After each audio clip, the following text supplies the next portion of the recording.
देवियों सज्जनों नमस्कार। और इस समय हूँ मैं नथवा खान के पास रीठा डिस्ट्रिक्ट नैनीताल, और आपको दिखा रहा हूँ इस समय एक खूबसूरत पहाड़ी का व्यू।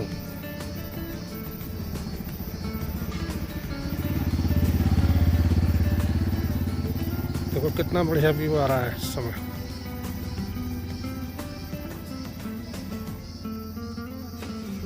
कोमा मंडल की पहाड़ियाँ भी बहुत खूबसूरत हैं।